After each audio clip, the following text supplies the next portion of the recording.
Up to this point, we've considered primarily one-component systems, that is to say, systems that had only one substance in them, whether that be all as a gas or, in the last module, in the process of undergoing a phase transition. We could think of the liquid and solid and gas phases as different components, but they really had the same substance. Now we want to consider the thermodynamics of systems where there is more than one substance, that is more than one chemical substance, and what thermodynamics has to say about those particular systems. So we'll be talking a lot about mixtures and solutions. Now I want to start off by doing a fairly simple system where we're going to mix two ideal gases.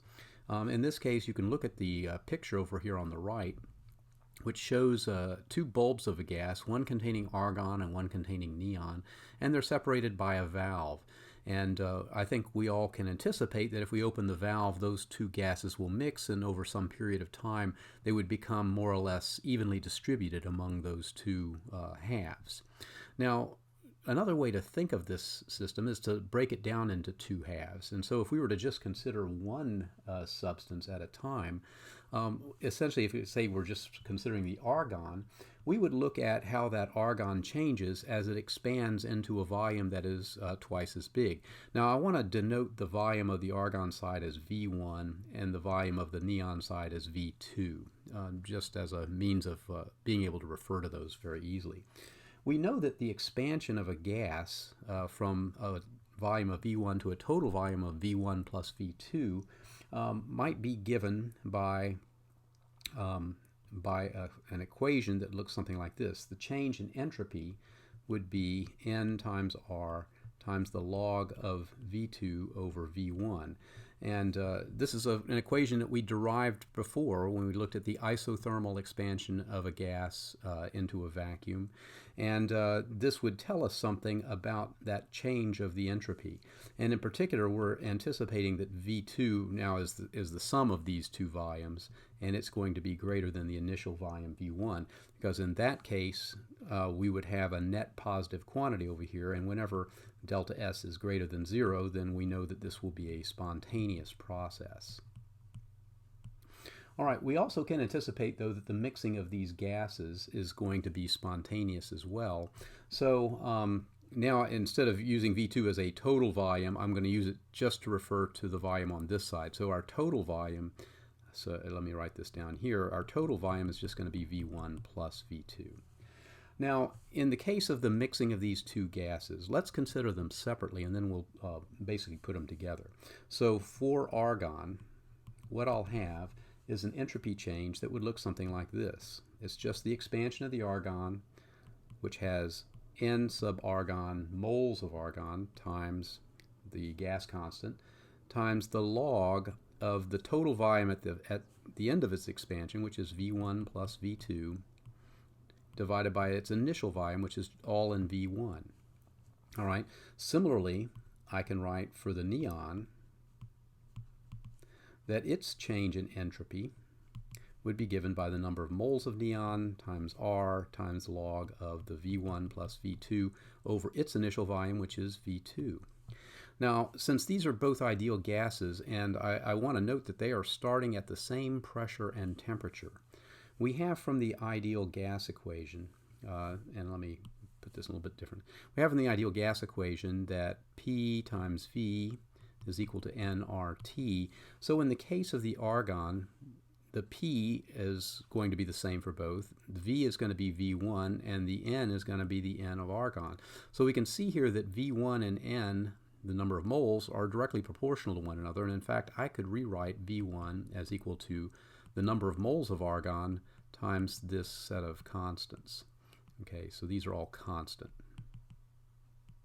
Similarly, for the neon, I could write a very comparable sort of equation that relates the volume V2 to the number of moles of neon, again times this constant.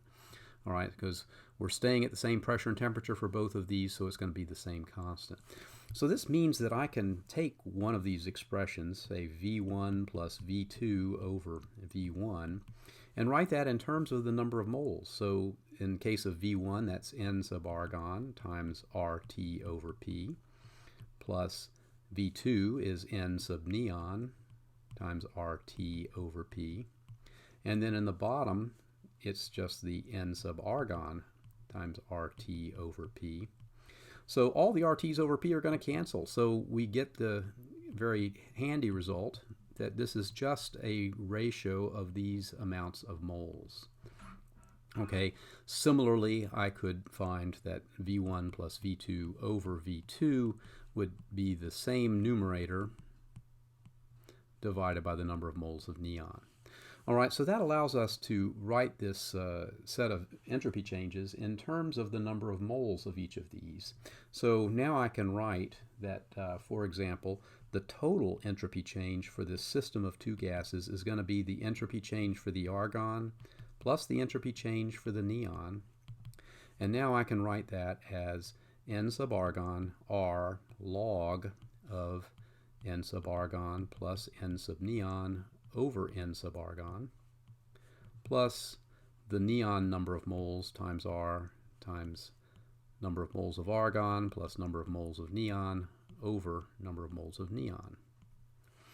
All right, now these things that are in parentheses here, the arguments of the logarithm, are actually very familiar quantities, and we typically think of these as mole fractions, but they're upside down. A mole fraction would be the number of moles of a substance, for example this, divided by the total number of moles in the system. So this is 1 over the mole fraction of argon, and this is 1 over the mole fraction of neon. Now I'm going to use a special notation for these things because we're going to want to distinguish between moles in the gas phase versus moles in a liquid phase, because a lot of the mixtures we're going to be talking about are liquid mixtures. So instead of using this Greek chi to indicate mole fraction as I've done here, I'm actually going to change this, and let's put it in a different color. I'm going to change this to 1 over Y of argon. So that would represent the mole fraction of argon in the gas phase, and this will be 1 over Y of neon, the mole fraction of neon in the gas phase. So when I make this substitution, it means that the total entropy change for this mixture is going to be the number of moles of argon log of 1 over the mole fraction of argon plus number of moles of neon times log of 1 over the mole fraction of neon. Okay, but now I can use the properties of logs to put negative signs in front of each of these, so it would just be negative NaR log of the mole fraction of argon plus, minus number of moles of neon log of the mole fraction of neon. Now, if I were to divide this equation by the total number of moles in the gas phase, what I would end up with is a change in molar entropy.